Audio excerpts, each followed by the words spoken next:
In 1931, Dr. Russell, a retired Cincinnati doctor from Ohio, and his colleague Dr. Daniel S. Bobby, who had previously worked together on archaeological excavations in Mexico, decided to migrate west for their health.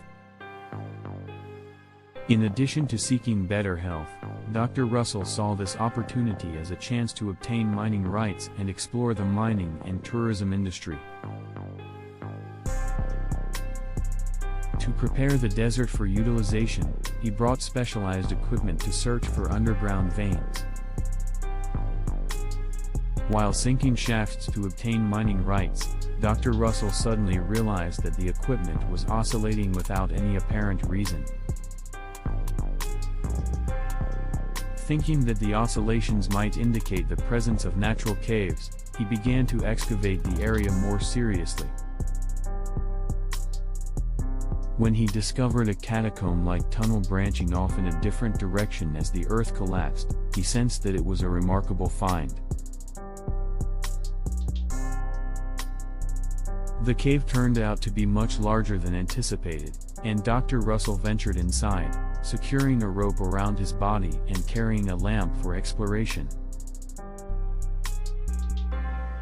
As he walked through the labyrinthine cave, he stumbled upon a chamber-like space.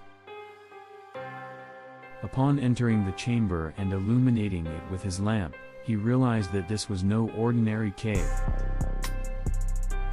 It contained 3 sarcophagi that appeared to belong to humans. Moreover, these sarcophagi housed giants with a height of around 9 feet, much taller than the average person. The giants wore clothes consisting of mid-length jackets and slightly flared pants below the knees. The material resembled gray-dyed lambskin but appeared to be sourced from unidentified animals. The room also displayed various crafts resembling Egyptian and Native American designs, with hieroglyphics delicately engraved on polished granite.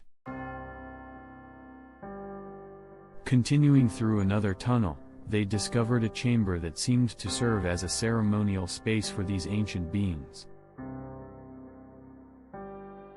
Inside, they found bones and hides of various animals, including elephants and tigers. Realizing that this was more than just a simple cave, Russell decided to ascend to the surface to gather a team for further exploration. However, limited by his lack of specialized knowledge, Russell devised a plan for the future. Russell, who was struggling with this, blocked the entrance to the site with a wooden board and left his mark. And Russell established the Amazing Explorations Incorporated. We've planned an exploration. And the story reached even the ears of professional archaeologists. Contrary to Russell's expectations, professional archaeologists were skeptical of the story. Scientists from the Los Angeles County Museum pointed out that mammoths and saber-toothed tigers existed between 10 and 13 million years ago, indicating that the two animals could not have coexisted. Undeterred, Dr. Russell and his investor group proceeded with the exploration by forming a team. They searched for the location marked by Russell and ventured back into the underground caves. However, due to the shifting sands of the desert, they were unable to find the place, and the expedition ended in disappointment as the team disbanded. Subsequently, Russell left on his own in search of the underground city, disappearing without a trace. Months later, his car was found in a remote area of Death Valley with a ruptured radiator. Inside his travel bag, there were only documents related to the underground city and the remains of animals he had brought from the cave, including bones and hides. Thus, he vanished into the shadows along with the underground city of Death Valley. Interestingly, there are more stories about Death Valley. The story was relayed by an elderly explorer named Burke Lee in the book People of Death Valley, published in 1932. Lee claimed to have discovered an underground city located in the Panamint Mountains of Death Valley, known as the Heart of Death Valley. In his story, two men named Jack and Bill were exploring near Wingate Pass when one of them accidentally fell into the bottom of an old mine shaft. They eventually made their way through a tunnel, approximately 20 miles north towards the heart of the Panamint Mountains, and stumbled upon a large ancient underground chamber. Inside, they found several perfectly preserved mummified human remains adorned with thick garments and holding golden plates, along with unidentifiable animal bones.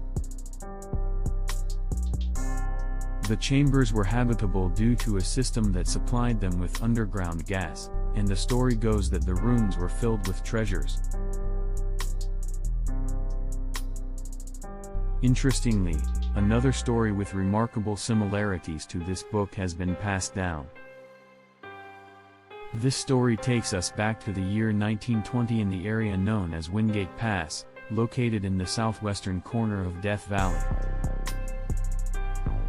An explorer named White claimed that he fell through an underground tunnel by descending through the floor of an abandoned mine in the Wingate Pass. Venturing deeper into the maze, he also discovered a chamber filled with hundreds of mummified human remains dressed in leather garments, surrounded by gold nuggets and other treasures. He mentioned catacombs and tunnels branching out further into unknown origins, illuminated by an inexplicable fluorescent yellow light. However, much like trying to catch the wind in a desert-like landscape, White found it impossible to locate the mesmerizing underground city again. Thus, the stories about the underground city have remained a mystery to this day. These stories vary in their details, but they all share common keywords such as giants, bones and leather garments of animals that seem unlikely to exist in this era, mummies, underground cities, and more. They have continued to intertwine for decades. Could it be possible that in the rugged land known as Death Valley, nicknamed the Valley of Death, there are yet undiscovered remnants of an underground civilization and evidence of giants?